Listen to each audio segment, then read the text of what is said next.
এখন চুলা একটা কড়াই বসালাম, এখন দিয়ে দেব তেল।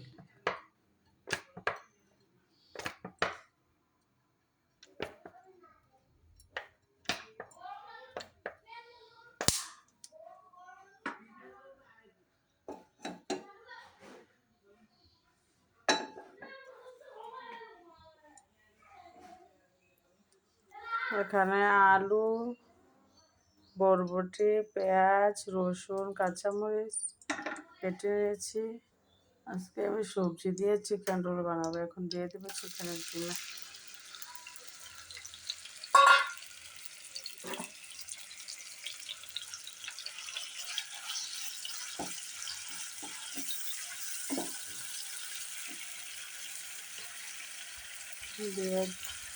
দিয়ে দিলাম রসুন বাটা,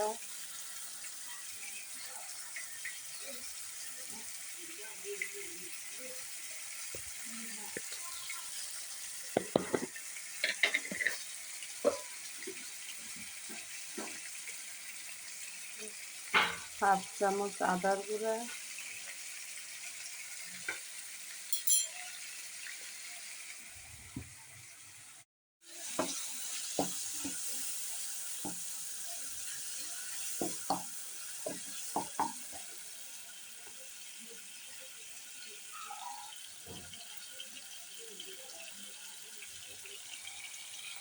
হাফ চামচ লবণ,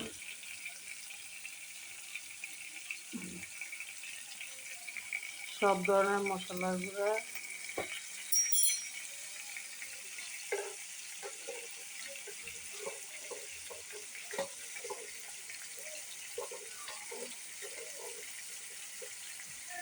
হালকা একটু টেস্টি সস দিয়ে ভালোভাবে নেড়ে চেড়ে দিব।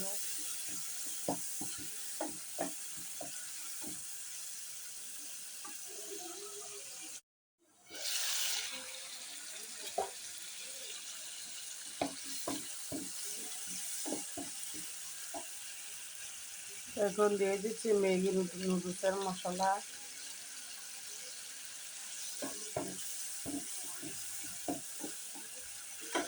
এখন সব সবজি, পেঁয়াজ কুচি, আলু কুচি, বরবটি সব একসাথে দিয়ে দিব, সিদ্ধ করে নিব।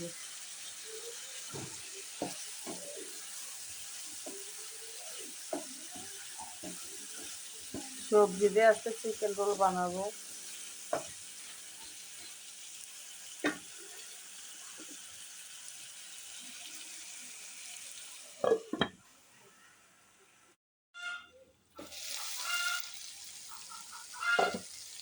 এগুলি প্রায় সিদ্ধ হয়ে গিয়েছে। এখন আমি দিয়ে দেবো সয়া সস। একটা কথা মনে রাখবেন, সয়া সস কিন্তু একটু টক। এই যে সয়া সস দিলে লবণটা পরিমাণ একটু কম দিব।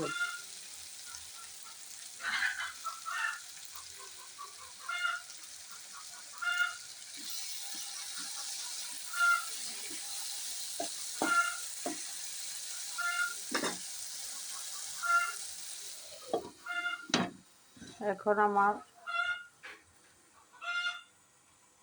মাংস রান্না হয়ে গিয়েছে। 10 মিনিট পর ফিরে আসলাম। এখন দেখি আমার ডোয়ের কি অবস্থা। দেখুন একদম স্মুথ হয়ে গেছে। এখন একদম রোলের জন্য রেডি। রোলের জন্য পাতলা একটা রুটি বেলে নিলাম, ঠিক এরকম হতে হবে। ঠিক এরকম পাতলা করে রুটিটা বলতে হবে।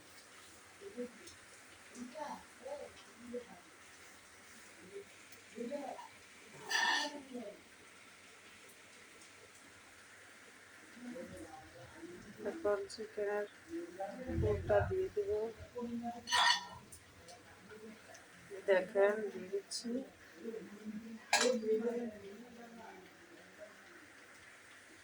দিয়ে দেওয়ার পরে দ্বিতীয় একটা বাদ দেব। তারপরে এখান থেকে একটা পাশ দেব। পাশ দেওয়ার পর এইভাবে দিয়ে দেবো। দেখতেছে তো গুঁড়ি দেওয়ার পর এখানে ময়দা আর পানি দিয়ে গুঁড়ে নিয়েছি। এটা দিয়ে চাপ দিয়ে লাগে এইভাবে দিয়ে।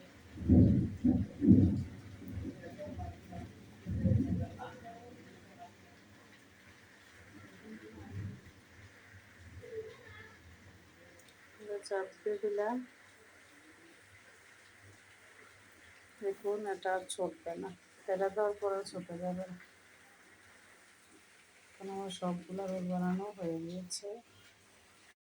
দেখুন আমার সবগুলা রোল বানানো হয়ে গিয়েছে, এই যে দেখতে পাচ্ছেন। এখন চুলাটা কড়াই দিলাম, তেল দিয়েছি, তেল গরম হয়েছে। এখন আস্তে আস্তে রোলগুলো দিয়ে দিব। দেখুন দিতেছি।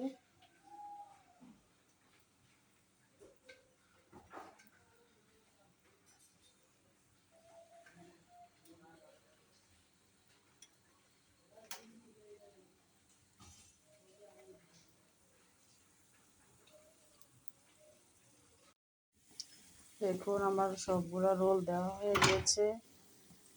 এখন চুলার আঁচটা মিডিয়ামের চেয়ে একটু লো রাখবেন। আর একটা কথা বলা হয়নি আমার, যে চাটনিতে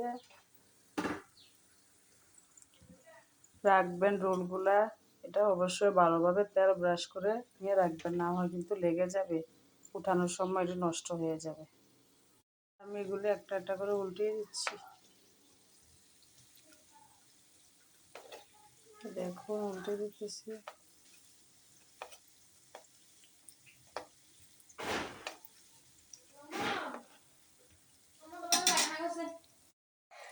দেখুন আমার রোলগুলা সম্পূর্ণ ভাজা হয়ে গিয়েছে, দেখুন অনেক মচমচা হয়েছে।